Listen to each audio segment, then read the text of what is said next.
Hello and welcome. My name's Nathan Swift. I'm a Security Cloud Solution Architect at Microsoft. And today we're going to be talking about bringing in custom logs into Azure Sentinel, and we'll use Cassandra Database logging as an example. We'll be going through an end-to-end scenario, and towards the end we'll also build a parser for the Cassandra Database audit logs. Stay tuned and welcome.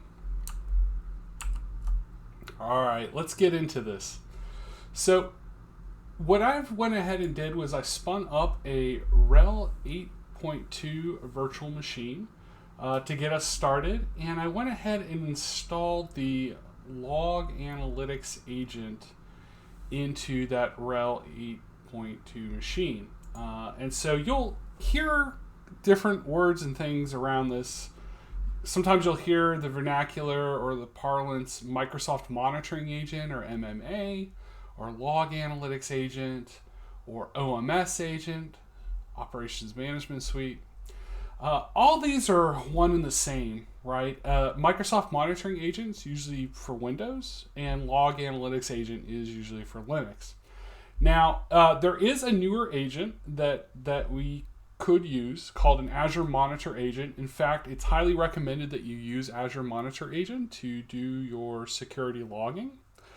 However, for our purposes, because we're going to be doing custom logging and we're going to bring in a file sitting somewhere in Windows or Linux, in this case a Linux server, we have to use the Log Analytics Agent. The Azure Monitor Agent does not currently support that. And you can easily go into the Azure Monitor Agent docs and look through what it can do. It's got a very powerful capability called data collection rules that allows us to get very granular and very specific about how to collect Windows event logs, allows us to do XPath filtering, and allows us to filter at the agent source before sending those logs up into Azure Sentinel.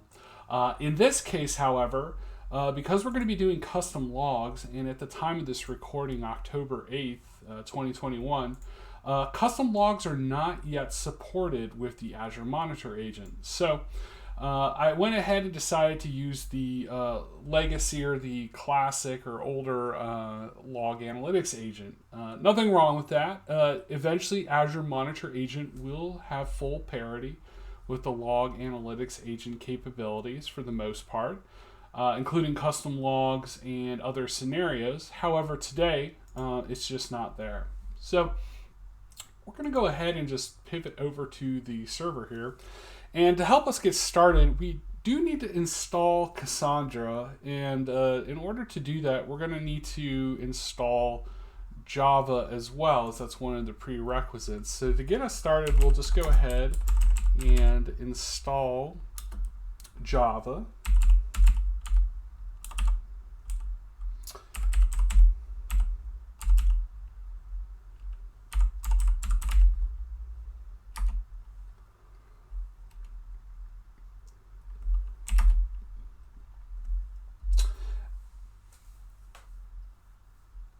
And while that's installing, let's go ahead and just quickly look at Cassandra databases. So why would we want to bring in the audit logs of the Cassandra database?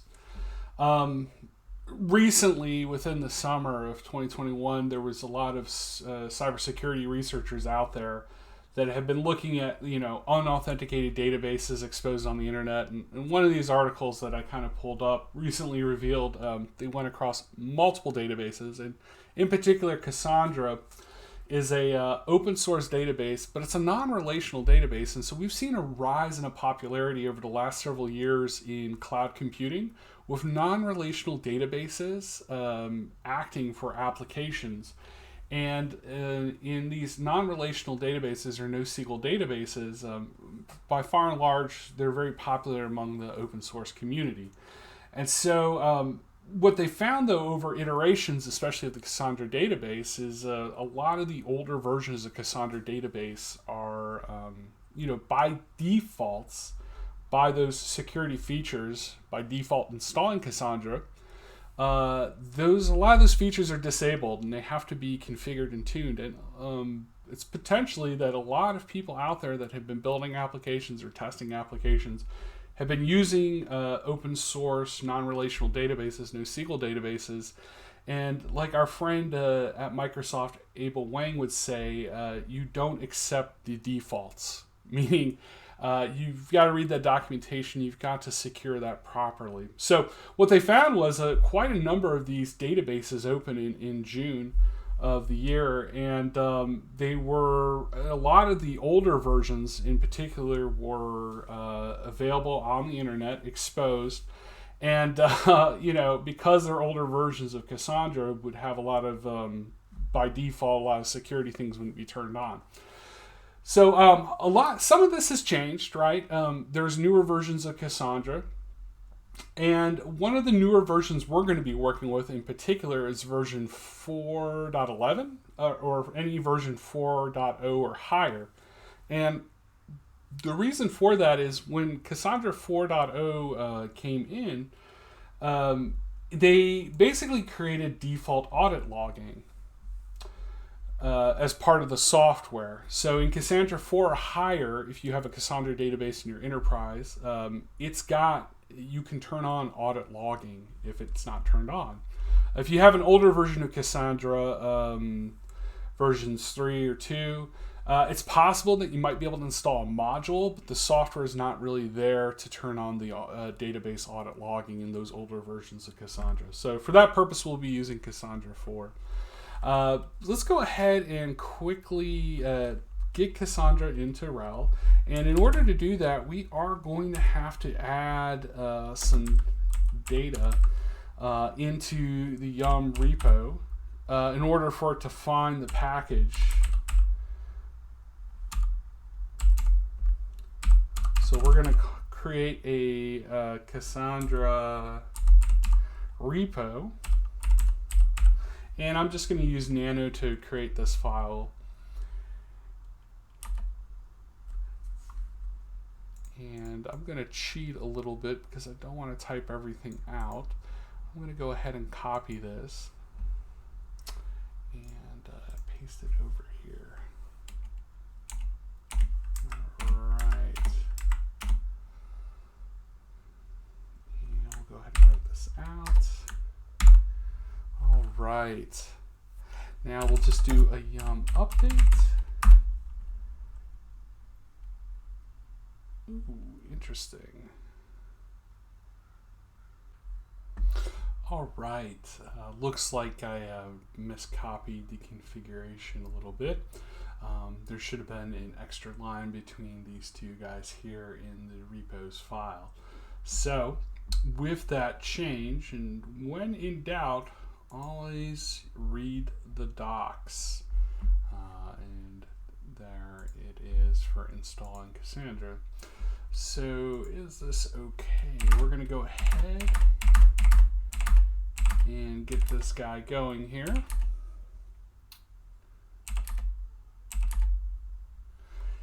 And we're going to get Cassandra on its way of getting installed. So we just did a Yum update, and now with that update, we should be able to install Cassandra.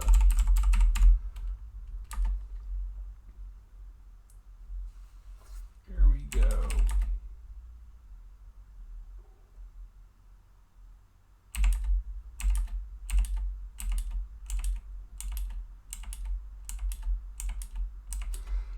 Except for these. All right, so we're going to get Cassandra installed. And so while we're waiting for that install, let's take a look at the Cassandra docs, specifically the audit logging. And so what we quickly find out is the Cassandra logging is based off a YAML file in the install directory, and it primarily is going to capture the following for the audit logs: successful as well as unsuccessful login attempts, and then all database commands executed via the native KQL protocol, whether they were successful or were in error.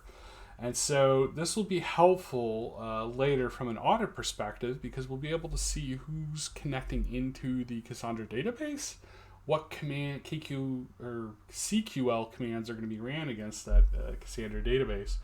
And then if something, for instance, like in cql or in Cassandra, if somebody is elevating database permissions or privileges or creating new users and doing stuff like that, that could be very useful along with sign-in attempts. And if it looks like there's a brute force attempt as well for unsuccessful sign-ins. So that audit logging will be very valuable. In fact, we can get some more information about what those audit logs are going to look like. The username, if it's passed into you for the authentication, the source IP and port that's being connected into the Cassandra database, timestamp, and some additional information around the type of CQL query that was ran, the category that it was involved in, the key space, if applicable, on which request is targeted to be executed. So think of key spaces a little bit like database tables, sort of. This is non-relational, so it's a little bit different. And because it's non-relational, it's not quite an apple to an apple. But key spaces are where we're going to be carving out those pairs of keys and values for the database. In addition to that, the operation, what CQL command was being executed, and the scope of it, if it was against a table or a function name or a trigger name within Cassandra. And so we're going to look at a little bit more in the documentation. We'll find that the Cassandra YAML file contains configurations for the audit log, and that we can also use a no-tool enable audit log with options to configure that Cassandra YAML file. Now, in this scenario, in this tutorial, we're not going to use the no tool. We're actually going to just do it by hand in a text editor in Nano. But just know that it is available for use. One of the other interesting things too is this concept of the bin audit logger, which by default is installed for Cassandra. And the bin audit logger will create binary log files, .cq4 files, that can be read with a tool as well to decode it and prompt the logging into the console. Now, we're not going to use the bin audit logger because it creates binary type logging files, and Azure Sentinel is not going to handle that too well. We're going to want to kind of create it into an ASCII kind of text log, if you will. So we're going to actually configure the file audit logger instead. And this took some time to kind of work through, and I want to give a shout out to Jing and Josh, who work at Microsoft along with me.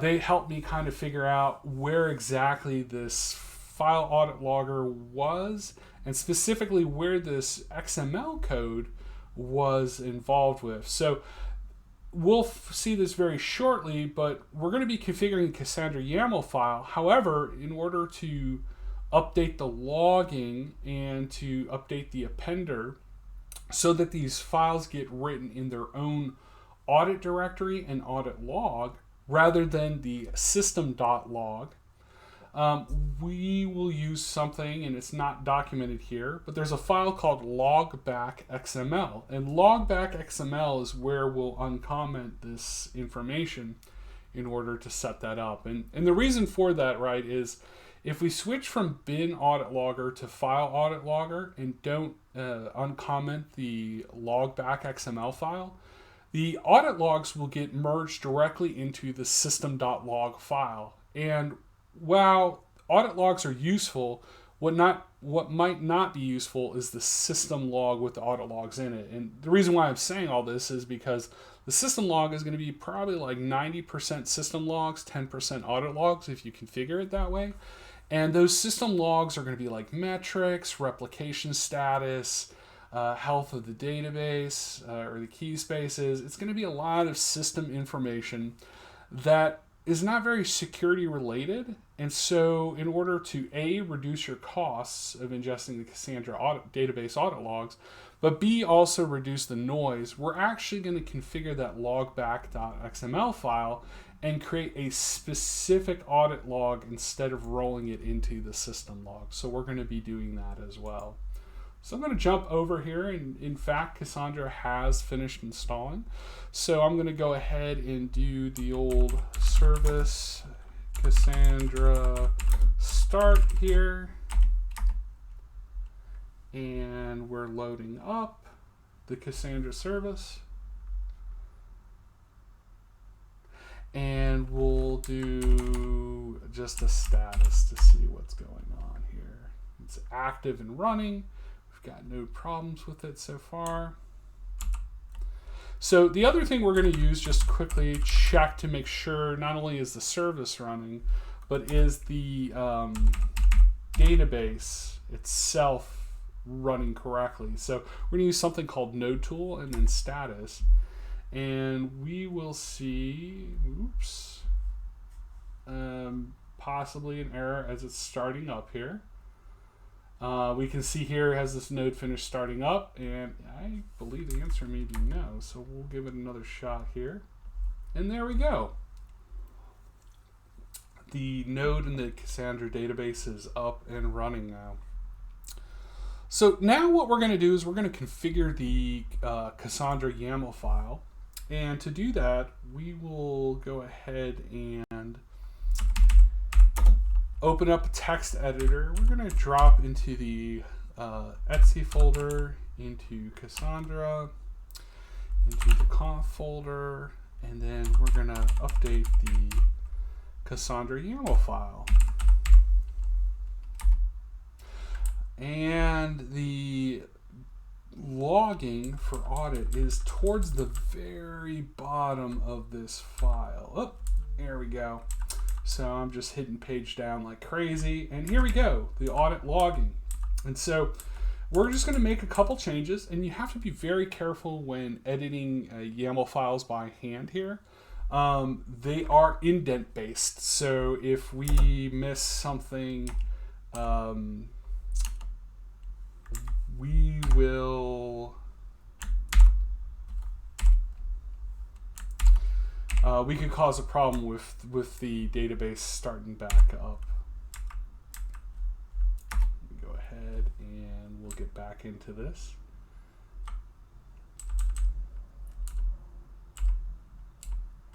There we go. So what we're going to do is, first off, we're going to go ahead and change this enabled for the audit logging and go ahead and make this true. We're going to go ahead and take the audit logger and we're going to remark out the audit log for the class name. And we're going to go ahead again, be careful with the indentation here in YAML. We're going to go ahead and bring in the class name for the file audit logger.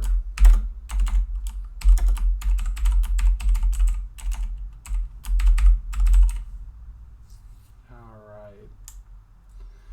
And we'll go ahead and get this a space here.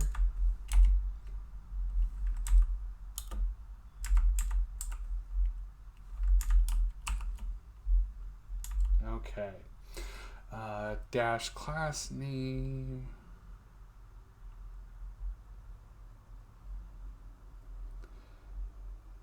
File audit logger, and then last but not least, we will update the audit logs directory here. So we'll want to separate and put the logs themselves in var log Cassandra audit directory. And with that, we'll go ahead and write out this configuration. And now that we've updated Cassandra, in the same directory that we were working with the Cassandra YAML file, there is a logback.xml file. And so we'll go ahead and update the logback.xml file. And again, we're going to go through, we're going to see some appenders here. So the first appender that we see is the system log. We see debug log, async log, and we're looking for the audit log. And there it is. We'll see that the audit log appender or the appender audit is commented out. So we're going to remove these comments, but we have to be very careful again to make sure that the XML file is loaded properly. So to do that, we're going to go ahead and start uncommenting some things out here. So we will use appender. We will be sure right here to remove the other parts of that comment out. We're going to go ahead and use the file name pattern as well. And we're going to go ahead and again remove some of these comments out here. And we'll finish off removing the appender here. So we went ahead and uncommented out the audit appender, and you know, there's other configurations in here like a rollover daily that might be interesting as well, along with some other things as well. So we're going to go ahead and in the other additivity, we're going to go ahead and uncomment out some parts of this as well too for the additivity. So we're going to go ahead and update the logger name and uncomment this out, and we'll have this as well too for the information. So I'm going to go ahead and write out this file, and now that we've updated the logback.xml file, go ahead and exit this out, and we're going to go ahead and just restart Cassandra. And we'll give it a moment here. Check back on the status. That looks good. And let's use the node tool status and see what's going on. All right. So let's go ahead, and now we're going to generate some audit log files. So what we're going to do is we're going to use cqlsh, and we're going to enter into the CQL shell. So now that we're in the CQL shell, we're authenticated. We're going to go ahead and create our first key space. So key space. I love synthwave music, so we'll create a key space called synthwave. And we'll also program that key space with some additional information. So with replication equals class, make it a simple strategy, and then replication as well. Replication factor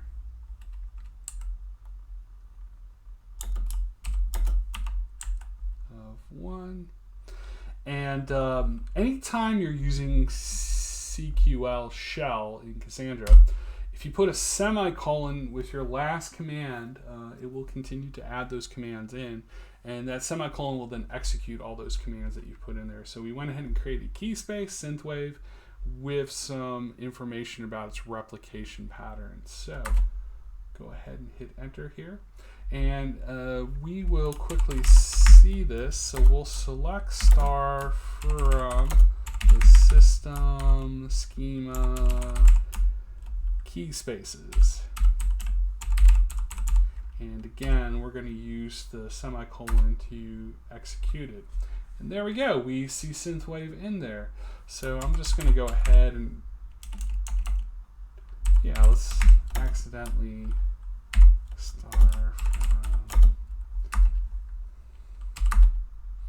and we're going to log some errors as well here as well. So select star from synthwave,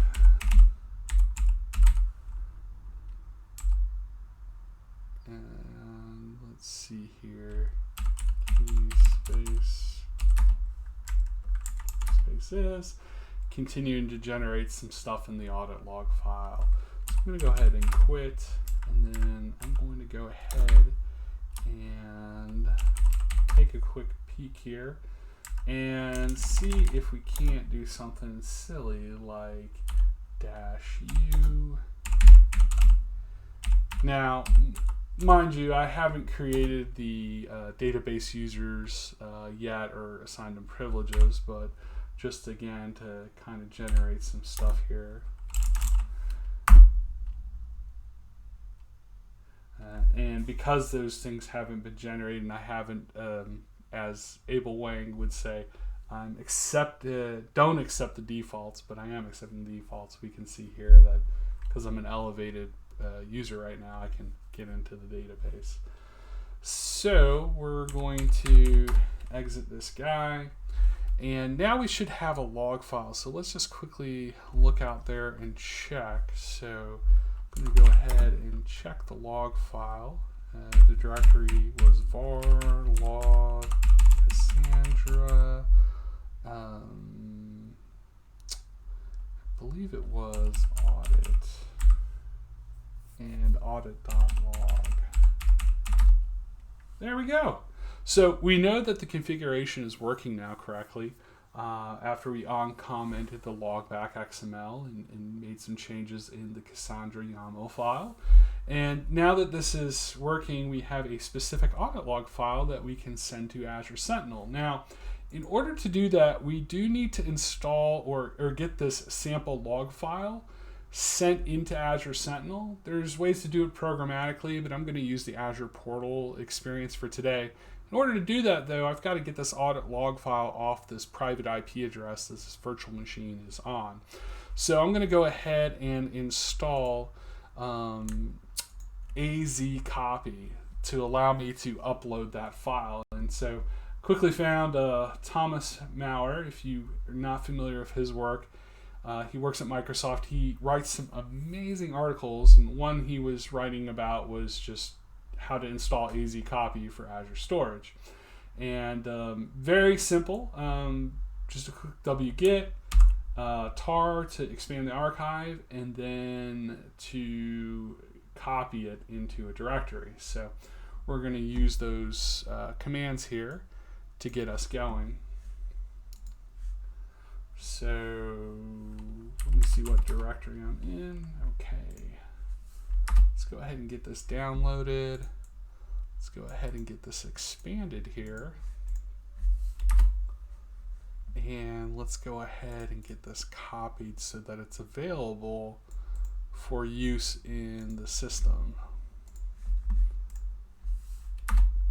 All right, so now I should be able to do azcopy and authenticate into Azure. In order to do that, I'm going to create a login here. Just because we're using Azure Bastion and flipping between the screen here where it's waiting for input in a different script portal, copying and pasting that code would cause some problems here in Bastion. So I'm actually opening up a new tab. I'm going to go to microsoft.com/device login. And we'll give it a moment here as it's going to prompt us for the code. So go ahead and put that code in here.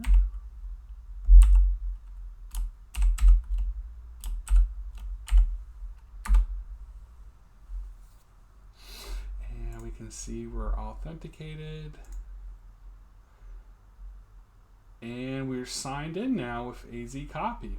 So I can go ahead and close this guy, and we are successful. So next I need to go ahead and use azcopy. So I'm going to azcopy copy this file. And to do that, I'm going to call the directory. So we're going to copy the var log Cassandra audit dot audit, or whoops, not dot, audit/audit.log. And with that, I'm going to go ahead and upload it to a storage account. So I'm going to flip back over here. And I went ahead and created a storage account that we could upload this to. And I'm going to go into containers, and I'll just upload it as a blob for testing purposes. So go ahead and create a container, and we'll just call it upload. We'll make sure it's private so no one has access to it at the data access layer. And we'll generate a SAS signature to be able to use a specific URL with a signature to access that data access layer for this upload container. So I'll go ahead and add some permissions, and I will go ahead and generate the SAS token and URL here. And I will go ahead and pop this guy in. Azcopy will start the job. And there we go. It's uploaded that file. So let me jump in here. And I've got the audit.log file that we're working on. So let's go ahead and download this. And now that I have the audit log file, I can go ahead and update custom logging in Azure Sentinel. So within Azure Sentinel, there's always an underlying log analytics workspace. So I'm going to go ahead and go into the log analytics workspace here. Or in Azure Sentinel, you can go to settings and then workspace settings and get to the same path here. And what I'm going to go ahead and do is go to custom logs. And I'm going to go ahead and add a custom log. And we know that the first thing it's going to ask is for that sample log file. So we're going to go ahead and grab that guy, and we're going to go next. Now, in the record delimiter, this is very important. You can, depending on these custom logs that you're bringing into Azure Sentinel, because depending on how application developers write their logging, sometimes you can use newline, but we can quickly see here if we use newline, we're not going to necessarily bring it in correctly. So more than likely, especially for open source databases or open source logging techniques, timestamps much more preferable if the custom log is written in a way with timestamps. So we're going to use this timestamp format, year, month, date, etc. And there's other formats as well too, just based on the application logging. And now we can see in the preview the records coming in correctly without malformed rows of data, which we want to avoid when bringing that custom log in. Next, we're going to select the type. It's a Linux server and the path to that file. So we're going to go ahead and go to var log Cassandra audit and the audit.log. Now, in the collection paths, for instance, if we wanted to collect other things, or maybe we were writing out the audit log with a timestamp and it was rolling every 50 megs or every 15 minutes or 30 minutes, you know, we could do something like star log or star audit log or star underscore audit log, where the time range was, you know, in front of before the underscore. So just know that you can use wildcards in this. It's very important, especially when you start looking at the structure of how the systems write logs. So we're going to go ahead and go next here. We're going to go ahead and give this custom log a name. So we'll go ahead and let's give it a descriptive table name. This is the name that's going to show up under Azure Sentinel when you're querying the table or the database. And so we'll say Cassandra audit log. No need to write a CL in here. The CL will get appended to it as a custom log. And then let's just give it some information if someone is looking at this, what this does. So Cassandra audit log for authentication attempts to database and CQL commands executed on database. All right. So we're going to go ahead and click next here. We're going to get to like as most things in Azure, a review and create screen. Before we hit create, we'll just review, make sure this looks correct. And now we're going to instruct the custom logging. And the way this works is any Linux agent connected to this workspace will be now looking in their Linux directory for that audit log. And if it's found, it's going to go ahead and upload it into Azure Sentinel. So we can see here that we've got this guy communicating with the workspace. And we'll just give it a moment. This is the first time I've actually gotten into this guy. And we can see that there's one record here as we're summarizing. And there it is. It's communicating and talking. Just for kicks and giggles, I'm going to check out the heartbeat table altogether without the summarization. There we go. And so we can see here, if we quickly change the time, this is always very helpful in Azure Sentinel. I am terrible, I don't know about you, but I'm terrible at like time clock, time conversion. Not a fan of it. So the fact that they've included this in here to switch this around is excellent. So, you know, one other quick KQL tip here might be time generated, or what we want to do is sort by, time generated, descending or ascending, just depends here. There we go, 6:03, so just about a minute ago. We saw a heartbeat that the agent on the Cassandra Database Server 1 is communicating to Azure Sentinel. All right, so while we're waiting for this, and typically we will have to wait just a little bit when we bring in a custom log. It takes roughly 15 to 25 minutes sometimes when bringing in custom logs into Azure Sentinel. That's because the custom log is going to get updated, it's going to be brought in. The logging itself has to be schematized and then has to be indexed into the Custo database. So on initial implementation of a custom log, it is kind of customary to wait just a few minutes for that to be available. So I'm going to go ahead and pivot over and just talk here briefly. One thing I noticed recently while I was looking at this project is we have a platform as a service, a Cosmos database. And that Cosmos database also has logging too. And you can change the Cosmos database to use Cassandra as an API.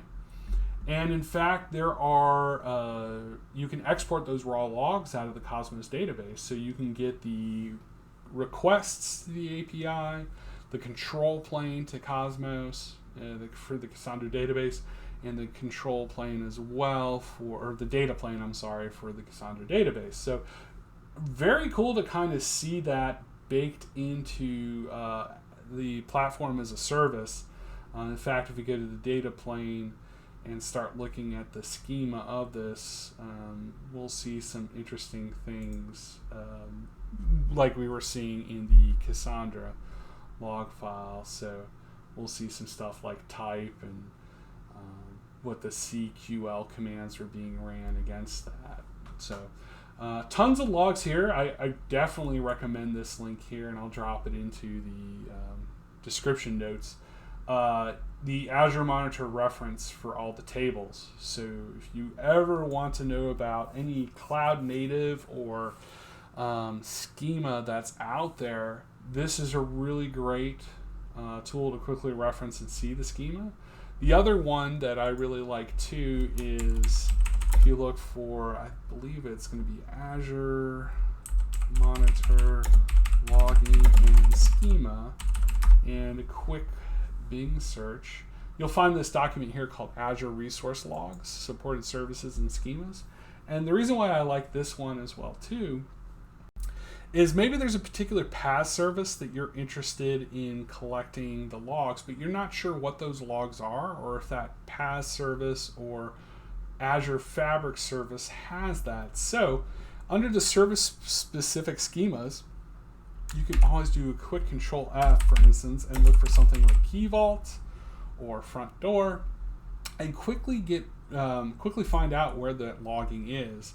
So go ahead here, and we can see how the Azure Key Vault logging works, and we'll get some more details about the audit logging and also the operations within the logging as well too. So very cool to kind of see that, and just be aware that it's just one Bing search away or Google search away from you to get these kind of log files. All right, excellent. Just took a few minutes, speed it up, but we can see that the Cassandra audit log custom log table is now returning results. Went ahead and in the meantime was throwing some more commands in there as well too. We do get a nice time generated, and if we look at how custom logs come into here, they come in with a raw data field, right, for each row of data coming in. Now, thankfully, if we start examining how that file comes in, we can see that there's some nice delimiters here. These delimiters come in the form of pipes, but also pairs of keys and values. So host is that, user is this, and then we kind of pipe into the different fields that are here. So we won't spend too much time on how to do flash extract parsing, but just to quickly show you, the older way to do this was opening one of the columns of data and then clicking the three little ellipses and clicking extract fields from Cassandra audit log. And this would take us to the custom fields where we could generate custom fields, basically columns, and use flash extract to do the parsing for us. So what would then happen is as logs came in, they would be flash extracted and would have these custom fields. So to kind of use this, you got to select a value and highlight the value. So the first value would be this timestamp, and we'll go ahead and leave this right about here. And we would give something like a name for it, and then we would extract it. So we would say something like time, and maybe say something like log time. And we would say that this is a text because there was some additional stuff. We see here it starts trying to extract through that, and then we could do something like user and pull up here and create additional custom fields for that. And once those additional fields are extracted using kind of that pipe delimiter, you would save the extraction, which would then create the custom fields. Because we don't want to do that, I'm going to hit cancel here. The much more preferable way now is to create the parser in the KQL language and to save that as a function parser. So what we're going to do is we're going to take the Cassandra audit log and we're going to create a parser now so that in future calls we don't have to call Cassandra audit log _CL and then parse it and then do summarizations or filters with a where clause on those new columns we're creating with the parser. So what we're going to do is we will use basically parsing the text here, and there's a nice article and documentation about how to parse text, parsing the raw data with star and then the first part and then where that delimiter might be and then the data that we want to fill in and the new column name we want to call it event time. And then continuing to go through each of the columns parsing the text. So we're going to do a combination of this, and we're going to do a combination as well of potentially extending some data in arrays. So we will take a quick look at this in just a moment. So what we're going to go ahead and do is kind of start our parser. And so go ahead and use the parse command. You can see here Azure Sentinel's got IntelliSense, so really easy to work with. And we're going to parse the raw data, and we'll start with star, and then we're going to go to our first thing here, and we're going to parse that data with user. And I'm starting a little bit further ahead with here, so I'm going to bring in a column called user, and then the value of that is going to be user, and it's going to be a string type of data. So we can tell it different things based off an integer or date time or boolean. We can do this with any of the parsing commands. There's other parsing commands too, like parse JSON. There's some other parsing commands as well that are eluding me at the moment, but the nice thing is KQL is a very heavily documented language with examples out there in the public documentation. So now that we've done the first area called user, let's go ahead and let's go to the next one. So the next one, and we can see here, is a pipe delimiter is going to be host. So I'm going to go ahead and just copy this guy. And I don't want that particular part in my next column. So I'm going to say, hey, now we're going to parse the string data through host, and then the value after host is going to be a column name called host, and then it will be a string type. We're going to continue doing this, so we're going to do pipe source, as that's the next area in our delineation, and then we're going to then call the column source IP address, so source IP, and we'll make this a string as well.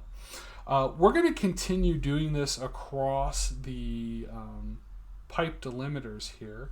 Now that you've got an idea of how this kind of works, I'm going to go ahead and copy and paste the rest of this guy in here. And so we left at source IP, but we need to go next after the port and continue across that. So I'm going to go ahead and paste this guy in here. And now we're going to drop into another line, and we're going to look at some things as well too. So there is a category that we're creating called key string, and key string is a string value, and it's key space. So key space is a string value, and key space, if I recall in the logging file, is basically this information over here. So before we get to operation, we get like a type and all this stuff. So what we're going to want to do is we get this information about in particular a category and a key space that we want to include in our own parsing. So in order to do that, we're going to do extend now. So we're going to extend, and the next part is, this is the new column we're going to call it. So we'll give it a new name called category. So we'll extend a new column called category. Category is going to equal a toString value. So we're going to, whatever value we capture, we're going to bring it into a string. And the reason for that is we're going to split a field already that we defined. We defined a field called category key string, and we want to split, and because we're splitting, it creates an array, and because we're creating an array and a value of that array, we need to drop it into a string, not an array value. So for instance, you'll see here if I go category key space, and then after category key space, we'll go ahead and give it a comma, and then tell it what we're going to split on, and we're going to split on the following. And then after we've done that, we are going to choose the first value. So I'm going to go ahead and give this guy a run. And yep, I messed up somewhere in the split argument here. So split is our source, comma, delimiter, and then the requested index, and it comes back as a dynamic value. So split on our source, which is category key space, comma, the delimiter, which is the pipe KS,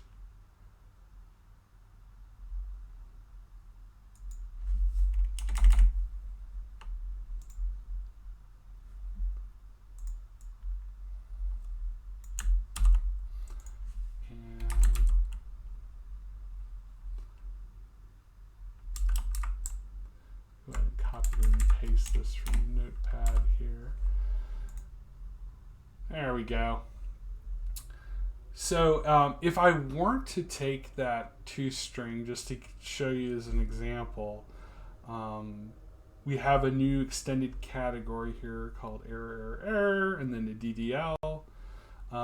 So for instance, if I weren't to make this a string, and I were to drop that out, and went ahead and run this now, the results will come back as, especially if I remove that array index, they'll come back as an array, and we don't want that. We actually want it to a string, right? So we'll go ahead and bring that value in, and we'll do that string. So boop. And then we'll do a second one on the additional area, and we will make that column not a category but a key space. And let's go ahead and run this again and check out this parser that we've built here. So now I can see the errors, and because they are errors, they didn't really touch a key space, but I did create a key space called fiber optics a while back, when we were paused and waiting for the audit log to upload. And now we can see, if we expand this, all the additional columns we're using with the parse raw data. User, host, source IP, source port, timestamp, type, category, operation, and key space. And we've now parsed that with two ways, with a parse, and then also extending out additional columns. So when you extend out additional columns, they're usually front-loaded in the results. When you do the parse, they're usually all the way to the right here. And there we go. In fact, now that we've parsed it back to what was defined in the audit logs in our documentation, user, host, source IP address, and source port, we are good to go. So now what we want to do is, we've got the parser. We want to go ahead and save this parser as a function. So I'm going to go ahead and save as function. And now that I'm saving it as a function, I'm going to call it Cassandra audit log. And I'm going to go ahead and save this guy here. Looks like we have to give it a legacy category, so we'll just give it a category of database log. So if I create other parsers now that maybe parse other non-relational databases, that are out there, or relational databases like MariaDB or MySQL, and those had parsers that I need to build. I can put them in the same legacy category here. So I'm going to go ahead and save this guy. And I've now built my first parser here for the Cassandra database. Now, the reason why I'm doing that is every time I want to run that query, I don't want to have to copy and paste this parser in or deal with all this parsing stuff. I want this in-mem cached ready to go. So, for instance, if I wanted to summarize by error, oops, and that's not necessarily error, that is going to be the category. So we'll summarize by category.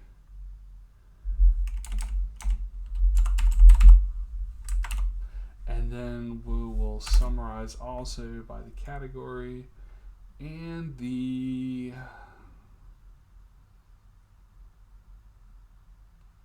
type. So we'll go ahead and throw the type in there as well. Go ahead and run this guy. And there we go. I've now got a quick summarization of the errors that are out there, or the category summarization of the categories and types, where we did create a key space and then we had a bunch of errors.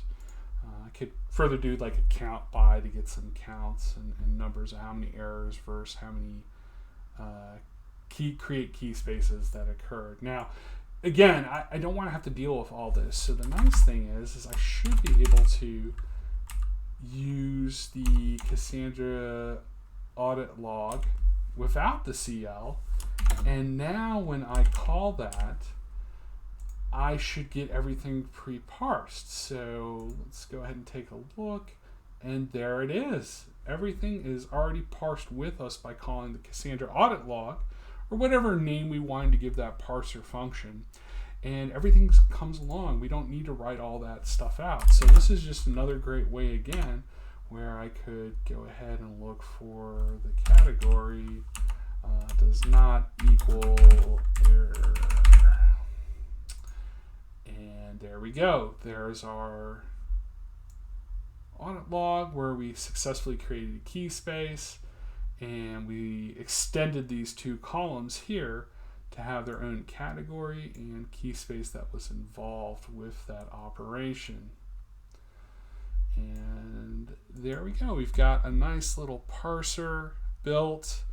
And let me try this one other guy that I think I had written prior. So there's that summarized count by key space and user.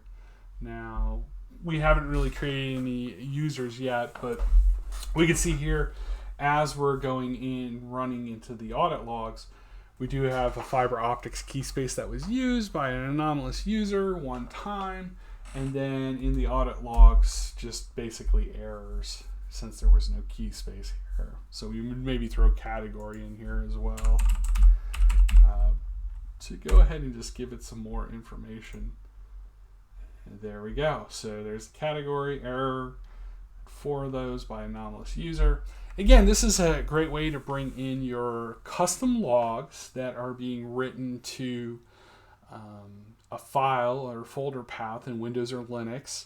In this case, we use Cassandra Database. We tweaked the Cassandra Database logging so that it wouldn't log in binary format, but would log into a ASCII kind of text file format that Azure Sentinel and the log analytics agent could grab and upload that file to. So hopefully this has been really helpful. I've learned quite a lot in doing this. I went ahead and wrote out the notes during this project, and again, a big shout out to Jing and Josh, who helped me a lot around some of the Linux commands and finding that XML file, logback.xml. The documentation wasn't very clear that the XML that they were showing was in a file called logback.xml. Thankfully, Josh and Jing were able to point me to that. We're toying around with some ideas as well too. around using potentially our syslog, which is still a work in progress, but using our syslog so that we forward the logging, the audit logs, into syslog rather than using the Azure Sentinel custom log.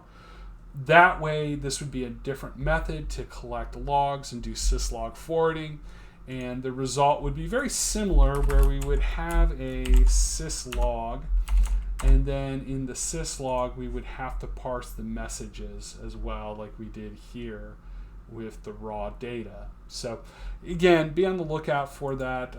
Last but not least, I'm going to go ahead and offline update the Azure Sentinel GitHub. The Azure Sentinel GitHub, if you're not aware, has a ton of these parsers out there for all these kind of log files and things you can think about, like for sysmon, particular Windows events, and so I'm going to go ahead and offline again upload the Cassandra Database Parser here, along with writing a blog here shortly with the details that we captured in the notes I was showing. So again, hopefully this has been really helpful. Appreciate the time today. Hopefully you learned something along this process. I know that I did. Running into errors that were very frustrating, or even documentation that was very good, but just was lacking that one critical piece to say, hey, it's logback.xml that you need to update or uncomment from this form that I'm showing here.